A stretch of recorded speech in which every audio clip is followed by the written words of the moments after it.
So the holidays are here, and it's clear we're all seeking some form of entertainment that can help us cope with whatever this year has been. Whether it's White Christmas, It's a Wonderful Life, there's something holiday themed that has to be seen.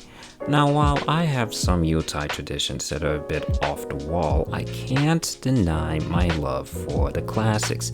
And it doesn't get any more classic than Charles Dickens' beloved opus, A Christmas Carol.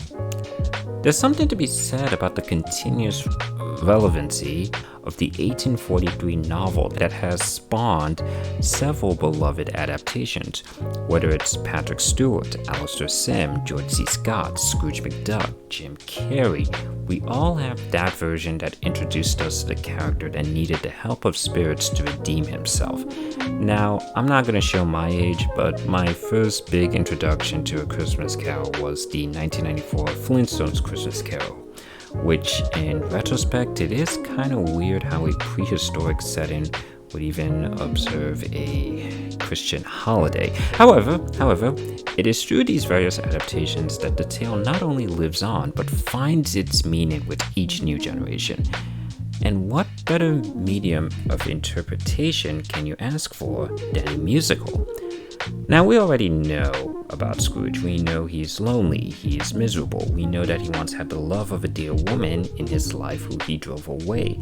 That's been beaten into our heads through various adaptations. But how do we look at this fact in a more meaningful way? Released in 1970, Scrooge has the honor of perhaps being one of the most underrated interpretations of the Dickens tale.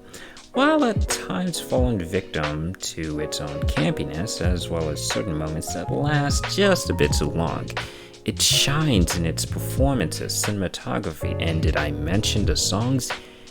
Now, I'm not one for musicals, but there's an interesting naturalistic quality to the songs here, where they succeed in illuminating these characters that we already know. We all know the classic Ghost of Christmas Present scene, right?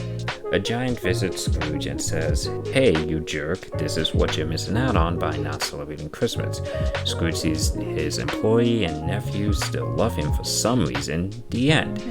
Now we understand the entire point, where he realizes how much he's driven the last of his family away. So after Fred, Scrooge says all the good old "somewhere deep down my uncle's a good guy" line, and Fred's party goes into some odd 19th century game, and we'll come back to the party scene.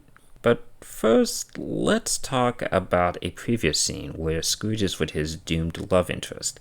In this adaptation named Isabella, who sings a song called Happiness. Happiness is standing beside me. The song does what it's supposed to do, show the high points of the relationship, so it's even sadder when it falls apart.